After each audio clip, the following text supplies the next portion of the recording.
Hi, I'm James from the Crescent dev team, and welcome to an in-depth video on the world editor view in Crescent Sun.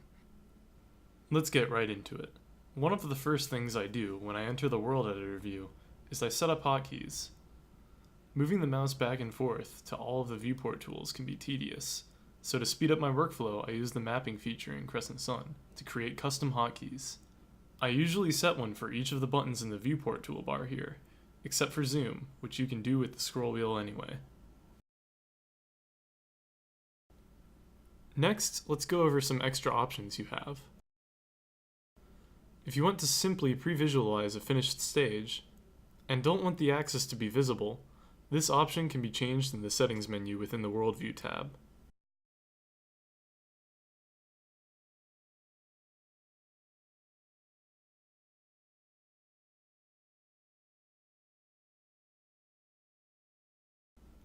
If, over the course of your arrangement and mapping, you make a mistake, the Undo button will undo your most recent move, much like in the panel mapper view.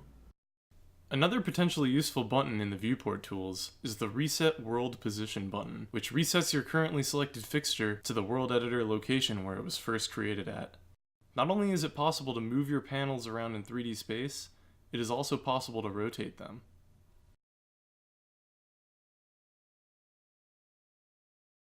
When a panel is rotated, your UV mapping plane rotates with it, but it is possible to rotate your texture either clockwise or counterclockwise on the fixture plane in order to properly align your texture.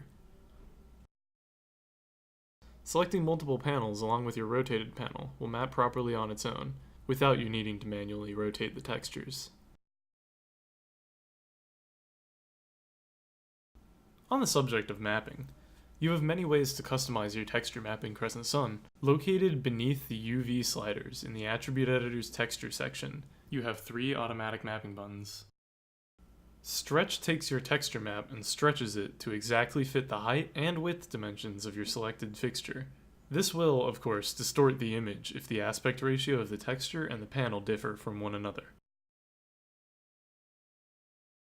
Width and height both scale the texture while maintaining the texture's aspect ratio. Width equalizes the width of both the texture and the panel, while height does the same for their respective heights. Unlike stretch, both of these options are good if you do not want to distort your image. If the aspect ratio for the mapped panel does not match that of the texture, then you might be cropping out some of the texture or leaving some empty space behind. Common practice is to pick whichever option results in the crop. If, however, you do decide to go with a texture UV map that leaves empty space, then Crescent Sun has different options for how to handle it. 0 is the most basic. All space not covered by the texture is displayed as black. Hold is interesting. It takes the pixel on the edge and just repeats it indefinitely. The Repeat option tiles your texture, though this can result in hard seams, so it is a good practice to use Mirror, which tiles just like Repeat, but flips the image, often resulting in something more natural looking.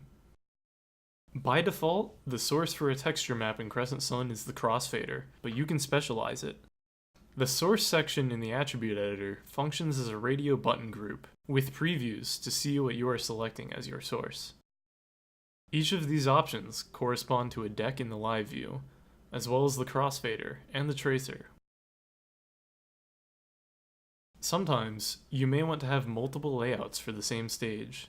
A common example is to have side panels that double as IMAG walls to feed live video from camera crews into.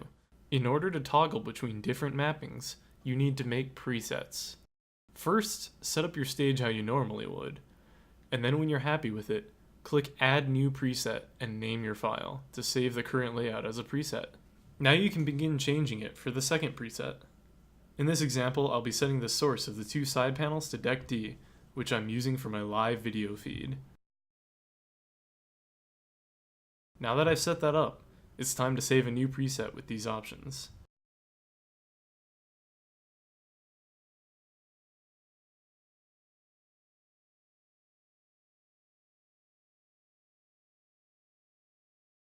Now both presets are available in the preset list, and I can toggle them by clicking on them.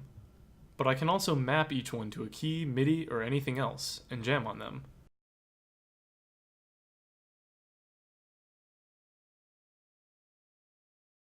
There are more options left that we haven't covered in the attribute editor under the other section, but we'll save those for future videos. That's all for this one. The next video will be a deep dive into the live view. Thanks for watching.